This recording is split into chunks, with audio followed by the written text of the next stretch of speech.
Hi, and welcome to the Health Begins with Mom show. I am Dorit Palvanov, your host. On this podcast, I will share insights and interviews on health, parenting, and explore the question of what does it take to thrive as women, wives, and mothers. Now, let's get going with today's episode.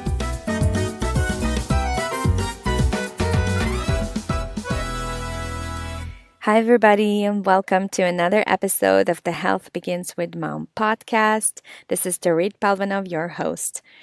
I'm actually right now recording this from my car. I have about half an hour before I have to be somewhere. So I thought to myself, you know what, let's record another episode. And, I talk about sustainability and about practicality and about this new term that is emerging right now for me. It's called sustainable motherhood. And I think this concept can be applied into business as well. So for me, I'm a busy mama with 3 kids. I work full time. And this is a great opportunity for me to practice what I preach. So here I am sitting in my car recording this for you. So as you know, the show is all about inspiring mothers to thrive as women, wives, and mothers.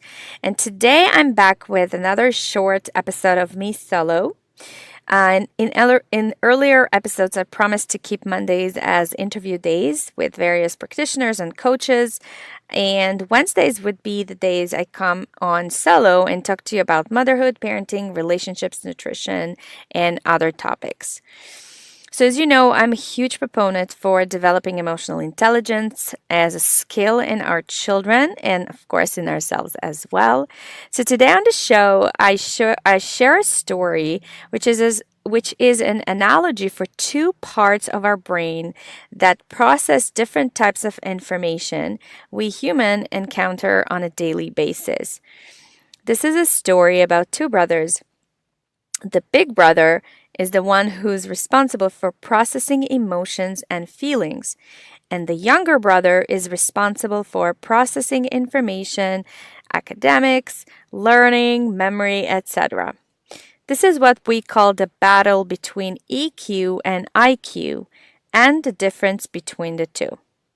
This is a story I received in my inbox written by an Israeli psychologist I'm subscribed to, and I admire his approach. So this is how it goes. Today, kids, I'm going to tell you a story about 2 processors, a big processor and a smaller one. We will refer to them as a big brother and a younger brother. The older one is wise and experienced, and the younger brother is inexperienced, arrogant, and full of himself. What do I mean by processor? This is a part of our brain that works like a computer processor that knows how to process information and turn it into comprehension and then into tangible action. This is a true story, kids.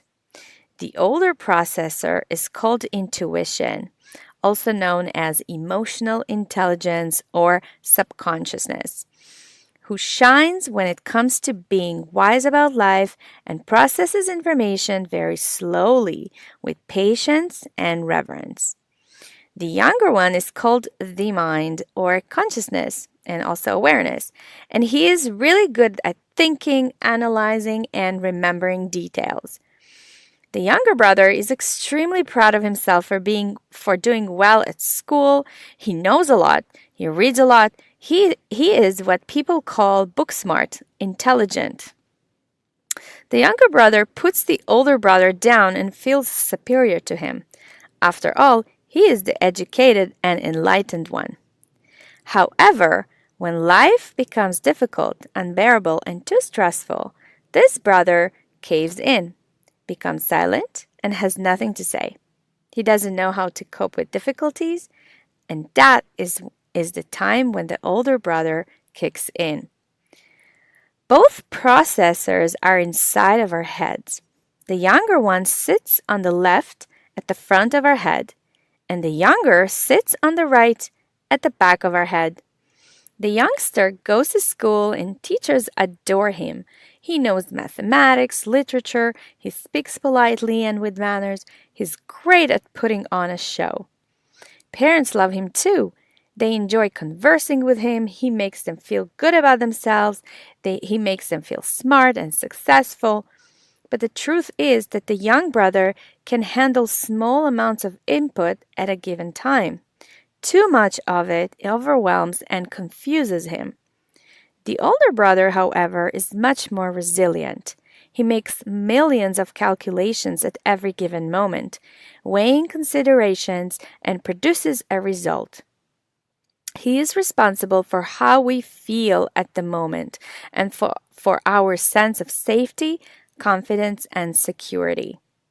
When the older brother solves a certain problem and declares it, the younger brother awakens and starts to doubt his solution. He says things like, yes, but, and what if? And if only, oh, I can't. You're not too good enough. You're not too pretty. You're not pretty enough, not smart enough, not thin enough, blah, blah, blah. That is why most of the time I choose not to believe the youngster. It feels like he's not telling the truth. He's too doubtful for my liking. He is a newbie. That's why most of the time I choose to go with the advice of the older brother. How about you? Who is controlling your head? Unfortunately, mainstream education system favors the younger brother. It doesn't understand and trust the older brother. They don't know how to nurture and encourage him. Who do I prefer? It would be silly to choose one over the other, as the healthiest solution would be a combination of both brothers, both processors. But it is very clear to see that the younger brother rules in the educational and health systems, so we need some affirmative action in favor of the older brother. We need to learn to trust him more, to grow and nurture him, to allow him to guide and direct the younger brother over a lifetime. So, what does this mean to us as parents? This means we have to ask our children questions like, what is the first thing that jumps into your head? Or how does it feel in your body? Or where do you feel it in your body? Guess what's right for you? This is a practice, and we have to help our children develop a stronger sense of trusting themselves and their bodies. This is called intuition, gut feeling, inner wisdom. It takes practice and a lot of it. Look, the little processor is able to work really well only when the older brother keeps him safe.